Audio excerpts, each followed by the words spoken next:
이거는 특허청에 신청, 이제 출원이라고 하는데, 출원을 할 때 이 상표를 어떤 상품, 서비스에 사용을 할 건지도 같이 명시를 해 두어야 합니다. 우리가 이제 명시할 상품, 서비스를 지정상품이라고 특허청에서는 얘기를 하는데요. 근데 세상에는 다양한 상품, 서비스가 이제 엄청 많잖아요. 그래서 특허청은 이것들을 45개의 카테고리로 분류를 했고, 상품류를 만들고 지정상품들을 정리를 해 두었습니다.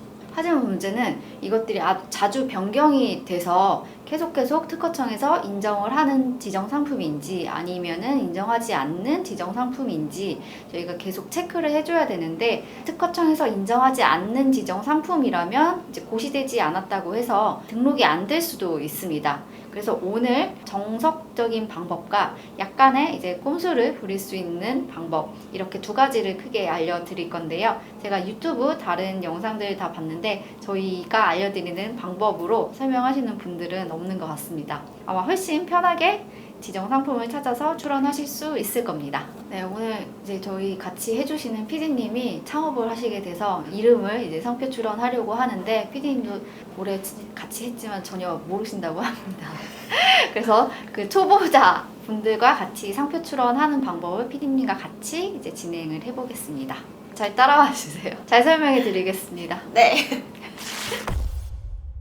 저희 이제 지정 상품 찾는 정석적인 방법을 알려드릴 건데, 키프리스라고 하는 데서 이제 찾을 수가 있어요. 키프리스는 뭐 구글이나 네이버에서 이제 검색을 하면은 쉽게 나오고요. 이제 특허청에서 제공하는 뭐 상표 특허 데이터베이스입니다. 첫 화면은 이렇게 나오고, 여기 이제 상표 탭에 들어가면은 이 상표에 관해서는 여기서 찾을 수 있는데, 보시면 이렇게 여기 스마트 검색이라고 해서 주황색 바가 나오죠. 이거 한번 클릭을 해보시면 큰 창이 또 나오죠. 여기에는 이제 각각 뭐 상표 이름도 될 수도 있고, 상표 명칭, 뭐 이제 지정 상품 분류나 뭐 지정 상품 검색을 할 수 있는데, 이제 우리는 지정 상품, 우리가 원하는 그 상품이 특허청에서 어떤 걸로 불리는지 확인을 하려면은 여기 이제 도우미가 있습니다. 분류 정보 도우미. 이거 한번 눌러보시면 창이 뜨죠. 그 다음에 지정 상품이라고 해서, 원래는 이제 지정 상품을 기재를 해야 되니까 찾아야겠죠.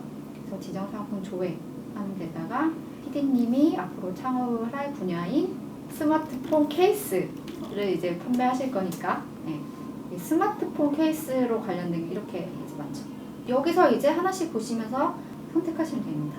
그래서 지금 우리는 아마 이게 적합한 것 같은데, 스마트폰용 케이스가 이제 특허청에서 인정하는 지정 상품인 거고, 만약에 스마트폰 케이스나 뭐 핸드폰 케이스 이렇게 인정하지 않는 걸로 나가면 불명확하다고 해서 거절이 될 수가 있어서 이렇게 지정하는 걸로 신청을 해야 됩니다. 이제 지정 상품은 요 한 유당, 이제 예를 들면 09류에는 09류에 속하는 지정 상품들은 10개까지는 이제 추가 비용 없이 신청을 할 수가 있어서, 그럼 10개까지는 이런 식으로 09류 안에서 찾으면 되고, 만약에 이제 35류가 되면 또 35류 안에서 10개 정도까지 찾으면 됩니다. 예. 이게 이제 정석이고, 이거는 근데 시간이 많이 들죠. 이렇게 하나하나씩 찾으려면 40류로 가면 이게 쭉쭉 봐야 되니까 시간이 오래 걸리겠죠. 특허사무소에서는 이제 이렇게는 안 하죠. 이게 하나하나 찾는 게 다 일이고, 그리고 이제 많이 하다 보니까 그 지정상품 특허 사무소에서는 자기들마다 데이터베이스가 있어서 그거를 이용한다거나 그렇게 하면 되는데, 그 정석은 너무 시간이 많이 걸리죠. 그래서 이제 저만의 꼼수는 이제 그 상품의 경쟁사의 상표를 찾아보는 거야. 경쟁사 거 이제 상표 검색해서 그럼 그대로 이제 지정 상품으로 하면 되니까 그게 더 쉬운 건가요? 그게 더 훨씬 쉽죠. 하나하나씩 찾는 것보다 경쟁사가 어떤 걸 가지고 있는지 보면은 참고도 하고, 경쟁사가 지금 어떤 쪽에 이제 사업을 확장하고 있는지 그런 것도 알 수 있어서 경쟁사의 약간 사업의 방향성도 알 수가 있습니다. 지정 상품도 확인할 수 있을 뿐더러, 예를 들면 의류 같은 경우에 요새 난 이제 의류 쇼핑몰을 할 건데, 그럼 의류 쇼핑몰은 어떤 상품류랑 지정 상품을 할 건지 찾아보려면 이제 마탱킹을 한번 상표 명칭에다가 찾아보면은 얘는 한 6개 정도가 출원이 되어 있고, 요 하나만 빼고 지금 여기 출원됐다 라고 해서 얘는 지금 신청만 한 단계인 거고, 그리고 이제 등록까지 마친 게 이제 상표권이 되는 거죠. 출원은 안 보는 게 좋을 거예요. 출원은 그러면 아직 그 합격이 안 된 그쵸, 개념인 그쵸. 건가요? 나도 모르고 지금 누군가를 참고해야 되는데 그 사람도 불명확하게 진영 상품을 신청했을 수도 있으니까 신뢰가는 등록받은 걸 가지고 진영 상품을 참고를 하는 게 정확도가 높겠죠. 그러면 이제 맛땡킹이 어떤 상표를 가지고, 맛땡킹도 이제는 최근에 규모가 있어서 뭐 다양하게 자파류나 신발, 운동 신발이나 뭐 모자, 단순히 이제 의류뿐만 아니라 많이 가지고 있어서 류가 좀 많고요. 그러면 하나씩 몇 개 없으니까 하나씩 보면은 이 지금 3류 등록된 3류는 탭에 상표 설명 지정 상품 있으면은 맛땡킹이 어떤 거 가지고 있는지, 3류는 이제 화장품 관련된 류가 3류네요. 그런 걸로 봐서는 맛땡킹이 이제 화장품 사업에 진출을 할 거다라는 게 좀 예상이 되죠.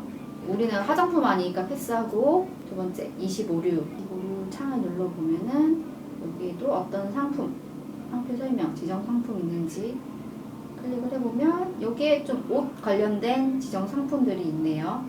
얘네들은 다 똑같은 25류에 포함된 지정 상품들. 이 중에서 그러면은 한 10개 정도 뽑아서 나의 지정 상품으로 하면 되겠죠. 그러면 여기 의류가 있고 네. 그냥 상품 이름들이 이렇게 뭐 여성화 이렇게 있는데 이 의류를 꼭 포함하는 게 좋은 건가요? 의류는 이제 이 지정 상품 중에서도 포괄 지정 상품이라고 해가지고, 사실 이 니트웨어, 스포츠 의류, 이게 다 의류에 포함이 되어 있죠. 그래서 여기 어떻게 보면 막강한 지정 상품인 거죠. 사실 요거만 하나 있어도 되는데 이제 이런 것들을 세부 지정 상품으로 또 지정 상품을 한 거죠. 그런데 이제 맛땡킹도 보면은 등록이 23년 1월 12일에 돼가지고 얘도 이제 등록된 지 1년이 넘었어요. 그러니까 그 사이에 특허청에서 인정하는 지정 상품이 또 바뀌었을 수도 있단 말이에요. 그러니까 가장 이제 최근에 특허청에서 인정하는 지정 상품을 찾아보려면 의류가 25류인 건 아니까 다시 한번 검색을 해보겠습니다. 우리는 류는 정했고 지정 상품도 대표되는 거 하나 정했죠. 의류라는 거. 그러면 의류를 포함하는 최근에 인정되는 지정 상품을 찾으려면 이렇게만 하면 엄청 많이 이제 검색이 되겠죠. 이 중에서 이 행정 상태 중에서 이 전체 말고 이 공고된 애들만 한번 보면은, 이 공고라는 거는 특허청에서 출원된 상표들을 심사를 한 다음에 얘는 이제 등록을 시켜줘도 되겠다. 그런데 제3자들이 이걸 보고 이해 있으면 신청해라, 이의 제기해라 라는 기간인 거고, 그러면 얘는 이제 일단은 특허청의 심사를 받았다라는 거고 곧 등록 결정이 될 상표들인데 한번 검색을 해보겠습니다. 이렇게 되면은 이제 이 25류를 상품류로 의류를 지정 상품으로 가지고 있고, 그러면서 출원 공고된 상표들만 3,800건 정도가 나오는데, 이 순서가 근데 보면은 해외 기업들, 해외 출원인들이 먼저 이렇게 순서로 나와요. 해외는 좀 이렇게 상품류가 여러 개를 출원하는 경향이 있어서 좀 우리가 찾기에는 쉽지는 않은데, 복잡해가지고 이렇게 많으면은 이 중에서 너무 많으니까 좀 참고하기가 좀 어렵잖아요. 그러면 한국 거를 보는 게 좋은데, 한국 거만 또 찾으려면 이 출원인의 뭐 서울만 기재를 하면은 서울 그 주소지가 이제 서울이면서도 의류를 지정 상품으로 했고 곧 출원 공고된 상표들만 나오겠죠. 그냥 한 개만 있는 게 참고하기가 쉽겠죠. 그러면은 이 두 번째 걸 한번 보면은 나오고, 이제 상표 설명 지정 상품 탭 클릭하면은 얘는 이렇게 딱 깔끔하게 이 의류를 포함해서 10개까지 나오죠. 이런 식으로 이제 10개를 채워서 지정 상품을 선택하면 됩니다. 그래서 이제 상표 출원할 때 정석적인 방법, 그 특허 사이트의 이 분류정보 도우미를 이용하는 방법은 이제 하나씩 찾아야 돼서 시간이 오래 걸리지만, 새로운 제품이나 서비스들은 아직 그 경쟁사나 상표들이 출원이 많이 안 되어 있어서 리스트가 많이 나오지가 않을 거예요. 그래서 고시안 보려면은 다시 정석으로 돌아가서 이제 상표의 분류정보 도우미를 참고를 하는 게 좋고요. 저만의 꼼수로는 경쟁사의 상표를 찾는 게 아주 정확합니다. 다만 너무 이제 큰 규모의 경쟁사들은 상품류가 많으니까 안 되고, 그 다음에 국내 브랜드이어야 하고, 세 번째 이제 출원 공고된 경쟁사 브랜드를 찾으면 가장 빠르고 쉽게 지정 상품을 찾을 수가 있습니다. 이제 지정 상품도 찾았으니까 이제 실제로 특허청에 출원하는 방법 같이 해보겠습니다. 고생하셨습니다, 선생님. 특허 만지기는 특허 법인에서 운영하는 지식재산 전문 유튜브 채널입니다. 저희가 상담을 좀 잘하는데 상담 신청하는 방법은 아래 설명과 댓글 남겨두겠습니다.